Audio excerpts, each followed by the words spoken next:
There is an amazing client that we have inside of Private Practice CEO who have done that. Like workflows all mapped out, it's all visualized. And then in addition to that, they have standard operating procedures checklists, like all the other stuff that you need. But that's really best practice. And that's what Starbucks is doing. Welcome to CEO Conversations, the private practice podcast. I'm your host, Brandy Mabra. This is your one-stop shop to learn the business side of your practice on a deeper level. On this show, we empower you to own your CEO status to scale your practice for growth, sustainability, and profit. Listen in as we talk about how to market your practice to gain more visibility, hire, build, and engage your ride or die dream team, create streamlined operations, and make financial decisions as a CEO. It's time to show up as a confident leader to create a practice and life you love. Let's get started. Hello. Welcome to another episode of CEO Conversations, the private practice podcast. I am doing something a little bit different today. So, one of the things about me is I absolutely love business and leadership. Haha, surprise. I just happen to talk business and leadership all day, every day.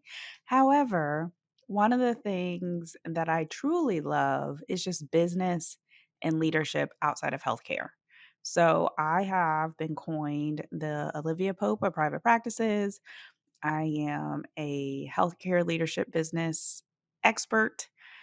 And that's all great and wonderful. I love it. But I also just love the ebbs and flows of how businesses work, how different business models work. And it takes me back to I had a call last week and we were working through a practice model on this call. And the practice model that was honestly being implemented was very close to the same type of business model that you would find inside of a salon.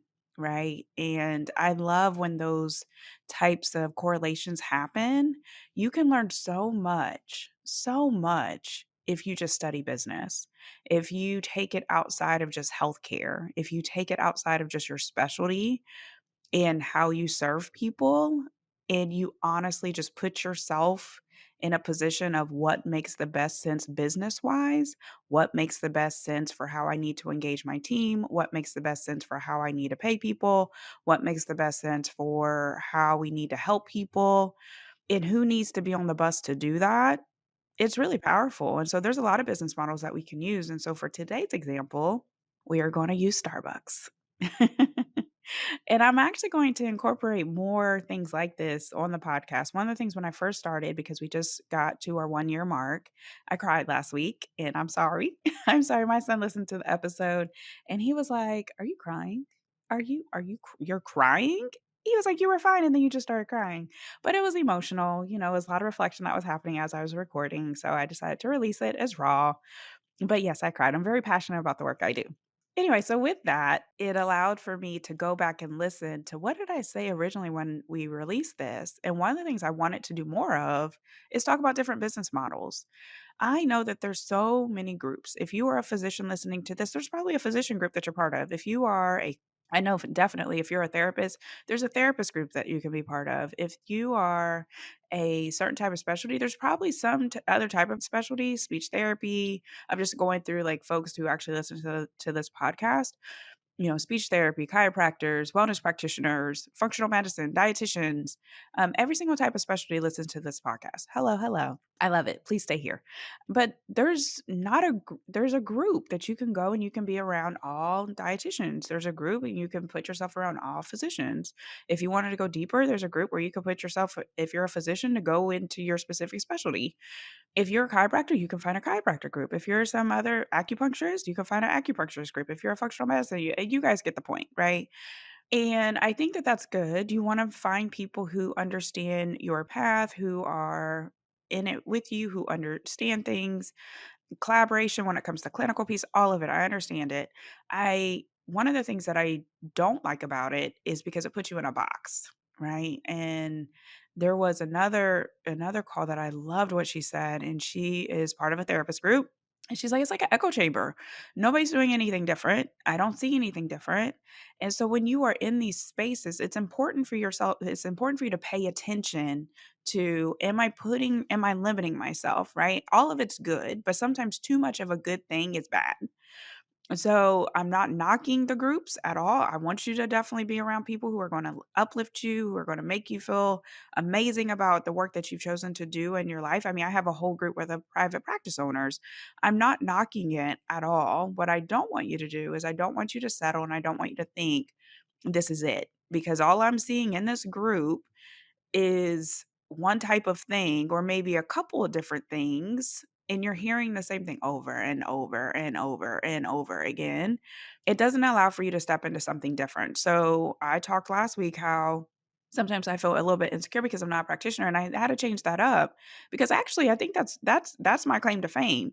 I am looking at things from a completely different lens. I'm looking at things not from what I've done in one practice. I'm looking at things what I've done in multiple practices in different types of specialties. And I am not a practitioner. My lens is completely different. I am straight up business and leadership. That is my true wheelhouse. So there are not too many things from a business perspective that I have not seen, not too many things from a leadership perspective that I have not seen. And it's what I love. I love studying business. I love reading business books. I love reading leadership books. I absolutely engulf in it. Right? And so I think you need someone like that because a lot of times the clients that I'm working, that's not their passion. Their passion is more clinical based. And then they enjoy to, they learn to appreciate the business side, right? But it's not their first go to. And I think it's important for us to really have an honest conversation about what does the business need outside of healthcare? What else can I do inside of my business that makes sense, healthcare aside? Right? And so when you start to come from that lens, then your marketing will change, how you look at your operations will change, how you look at your team members will change, and so there are standard things that just happen in healthcare that I am always very cognizant of because I don't want to put anybody in a box. But let's talk about this Starbucks. Okay. So just to paint a story, a little bit of story time. I was laying in my bed. I couldn't sleep and I got on my phone. I don't always recommend it. Usually I put my phone all the way across the room, but it was just one of those nights. And so I got on my phone. But I'm happy I did. I'm happy I did because there was an article that was released called Starbucks just announced some big changes that will start this month. So I'm a Starbucks drinker, right, wrong, or indifferent. So when I said, oh, announce some big changes this month, like what are the changes? What are the changes? What's Starbucks up to? So I go through and I read the article, and this was just an amazing article because I'm like, oh, there are so many business lessons that we can learn from this because, flashback to pandemic and all the things, Starbucks has had some financial difficulty. Like it's had to close some of its stores. It's gone through some social controversy. It rolled out its app and it wasn't profitable the way that they thought it was going to be profitable. They started losing money on the app.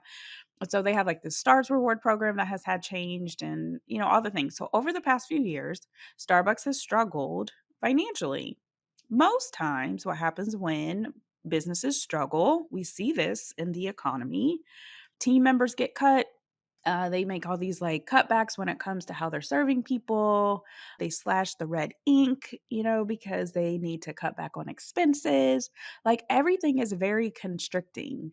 And that can feel awful to go through when you're part of that process, being inside of a company. I've experienced it.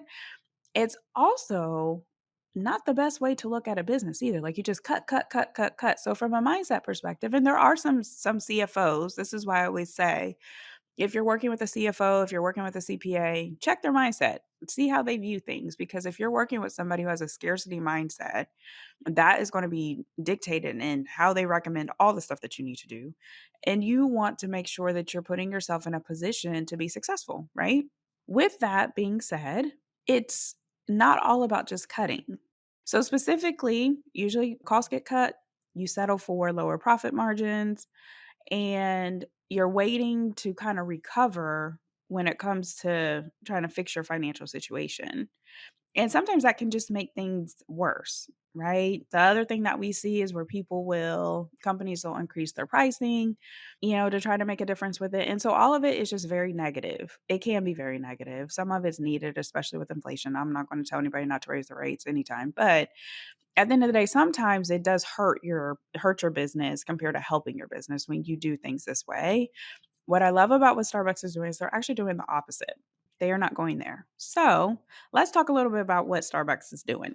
All right, so they're getting ready to roll out something called the Siren Craft System, right? And so it came as a suggestion from one of their employees, which I love because one of the things that we talk about here on the podcast is you want a team who is going to be engaged, have buy in for your mission and vision, and want to be part of the group. A lot of times practices have people who are part of their group who are there to collect a paycheck, are not doing their part, who are not seeing the amount of people that they agree to see, where you're having to like pull them, like just drag them through and they're just there, right? And you feel almost like handcuffed. Well, when you have an amazing team member. So I love when people actually start to maybe clean house bit and start to replace and they start to see like, oh, I hired this person and they're amazing. Make things so easy. That's the kind of team member that you need. And so that's the kind of team member who made a suggestion to Starbucks opt for an operational change called the Siren Craft System. So lesson number one, listen to your team. And so one of the things too that in the article it talks about is Starbucks calls its team members partners. Now, one of the things I always say is that you should partner with your team. You should partner with your team. Now, in healthcare, traditionally, like you're on a partner track, just like a law firm, you're on a partner track. So, especially in medical practices, you'll hire a physician and you put the physician potentially on partner track. You can do this in other type of practices too, where you hire a provider and you put them on partner track. Partner track means that now you're kind of splitting all the overhead, all the stuff that's happening in the practice, and whether if you're co-founders, co-partners, whatever, you kind of get an equal deal for everything that's happening and everything that's not happening in the practice. Nice. However, what I like about the term partners is second that you hire somebody, they're now a partner in this business, right? And so if you also research Starbucks, Starbucks actually does a lot of amazing things for their team members when it comes to paying for college education and just the benefits of the plethora of benefits that people get working there. It's not a bad place, right? So when we're talking about perks and benefits and things like that, it goes back to that partners, right? So when you are thinking about your practice from an admin perspective, from a provider perspective, what's the partner opportunity here? Right? How can we help build the practice together? Those are the type of team members that you want. But it starts from day one because instead of calling them employees, team members, teammates, what else have I heard? Staff, contractors, which contractors, I mean, behind the scenes, there's a difference between employee and contractor, W-2. I don't want to put all the legal jargon on there, but what do you want to call them? So partners just sounds good. I love that term. So that's what Starbucks calls its team members partners. So as a collective effort, what they did was they decided, okay, this is a great suggestion, partner. What do we need to do to implement it? What are the goals of this Siren Craft System? So there's three goals. Three goals of what Starbucks is trying to do, and I think from a healthcare perspective, we can definitely relate to this. Reduce wait times is number one.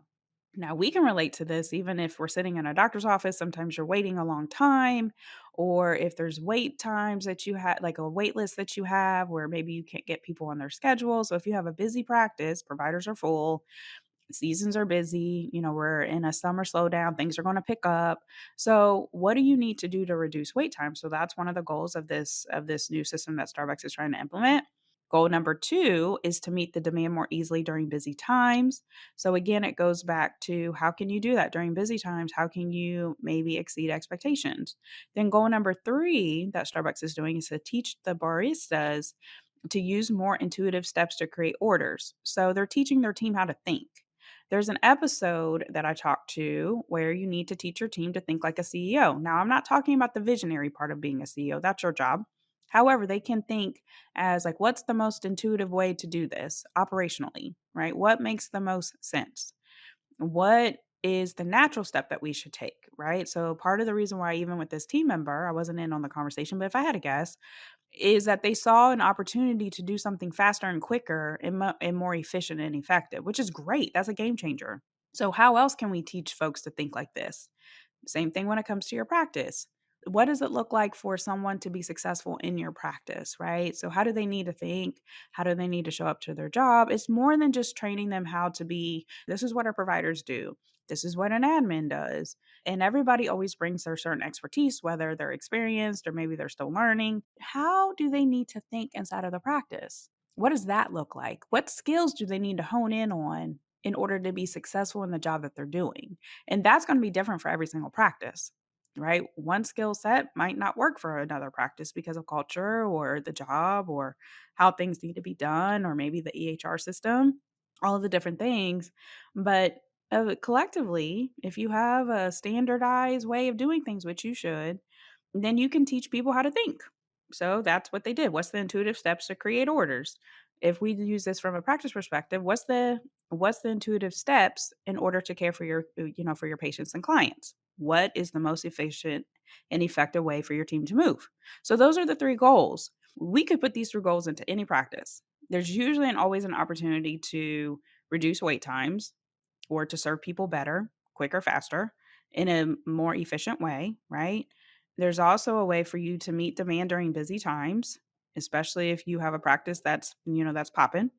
And then there's always an opportunity to work with our teams, to engage our teams, and to teach them a different way of being inside the practice. So I love the fact that there's goals.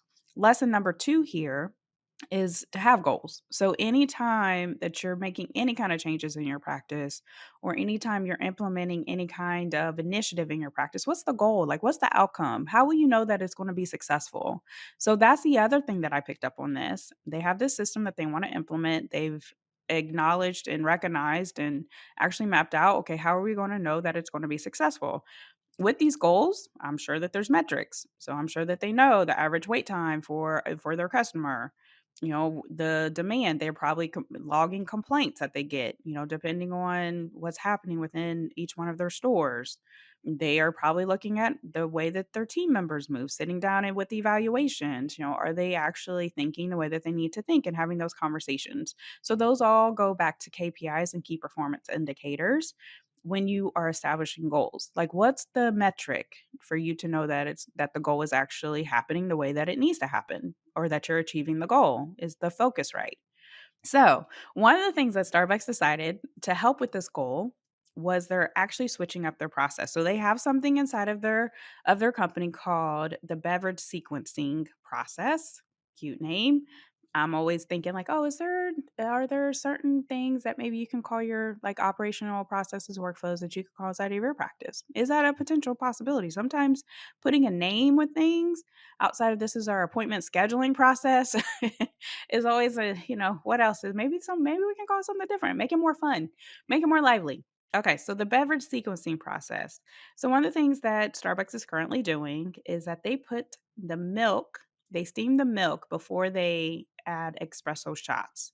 So that's how they do things. So when you'll probably like a Starbucks, maybe different if you're a Starbucks drinker, but if you drink a latte or a cappuccino, then your milk is steamed before your espresso shots are pulled.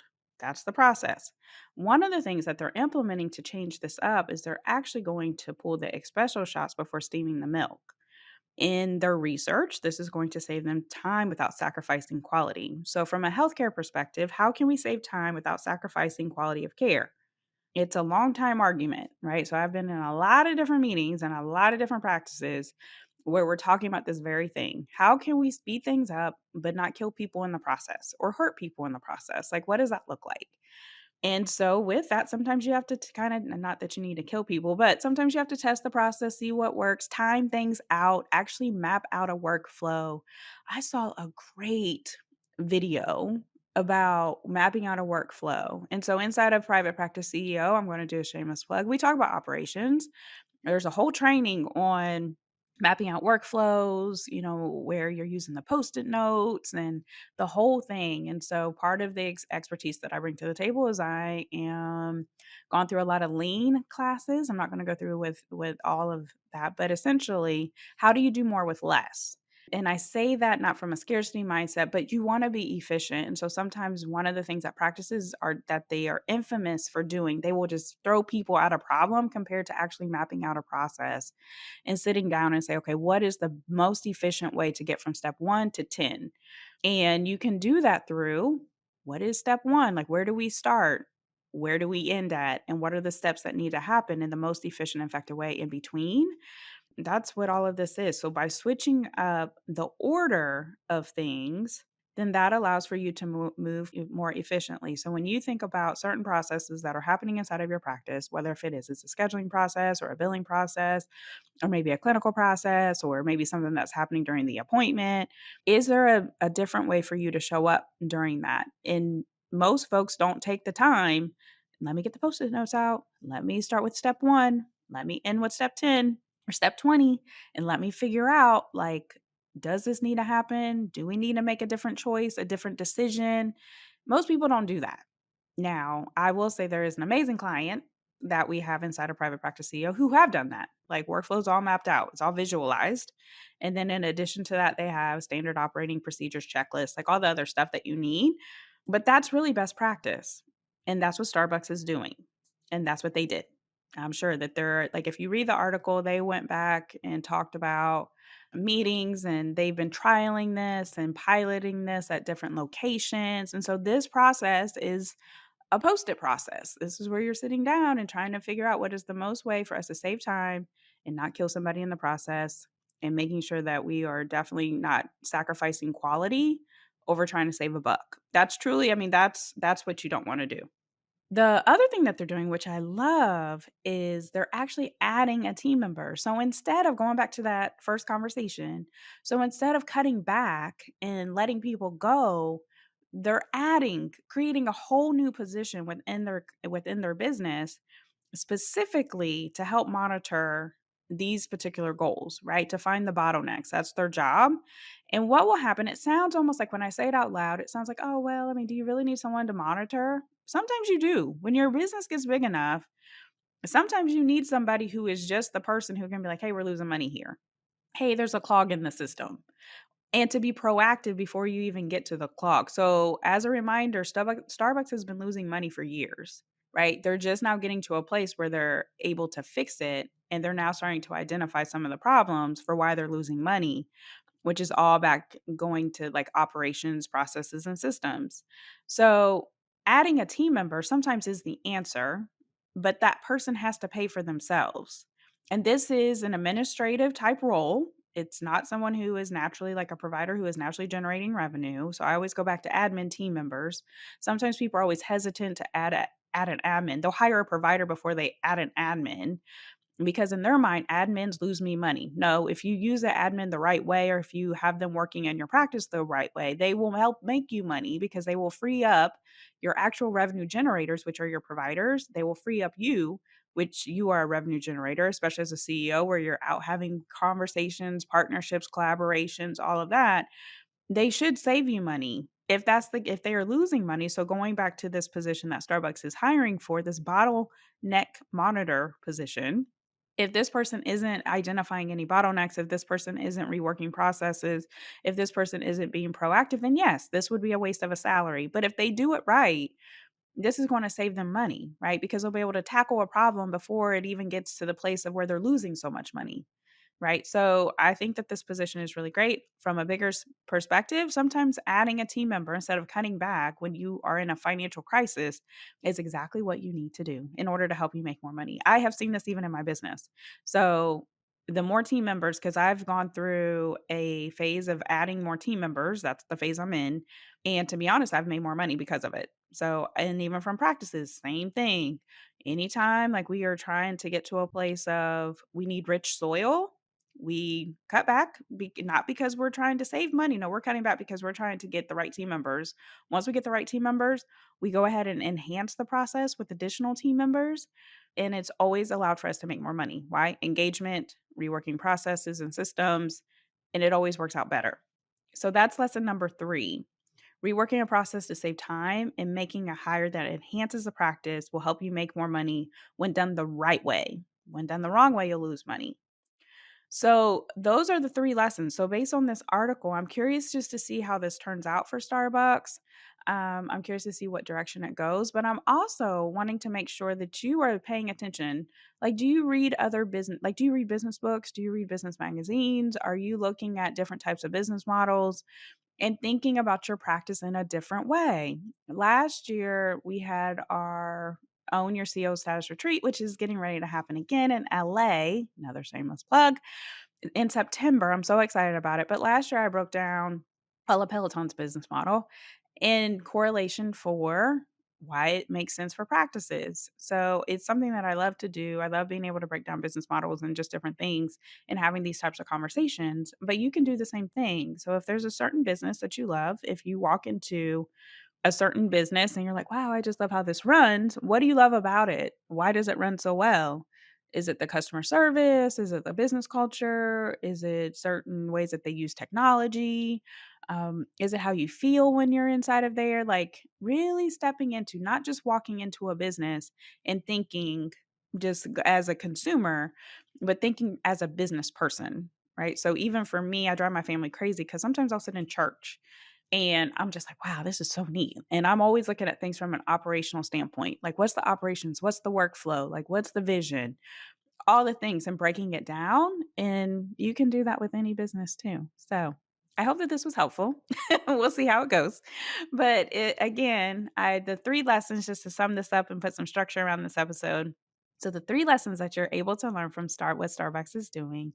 I will put a link in the show notes too if you would like to go read it. It was featured in Inc. Inc. pulled it from CEO Medium, so I want to make sure I give credit where credit is due. So all of that will be in the show notes. But the three lessons that you are going to learn here, number one, listen to your team. Your team is probably sitting on amazing ideas. So if you are struggling in your practice from a place of operations, ask them, how do you think the practice runs? So there's a great episode where money is in the operations that I recorded. I'll put that, make sure that's in the show notes. And one of the biggest things that I always say is chaos costs money. Chaos costs money when your practice isn't efficient and effective. So you can always have conversations. Every practice I've always been in, I do it with my team now. How are things going? Give me your ideas, like brainstorming. So there's different types of leadership styles. One of them is brainstorming. Be a brainstormer sometimes. Sometimes you don't need to be the authoritarian coming in and saying, hey, this is what we're going to do. Sometimes you need to take a step back and be like, hey, we're struggling. What do you think? If you have the right team members, then to ask them what they think. If you have the wrong team members, you need to just weed them out. But or try to save them by moving them into being good engaged team members. I will say that. Listen to your team and ask them what they think. Lesson number 2, have goals and outcomes when you're doing any kind of changes inside of your practice for any kind of special initiatives, whether if it's financially based or if it's we need to grow to that next business level base. Like, what is the outcome?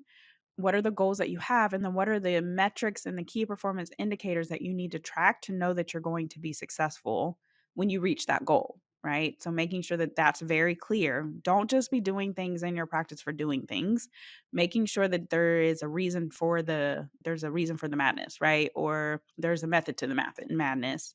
And then lesson number 3 is reworking the process to save time and making sometimes you need to make a hire. Sometimes that is your answer.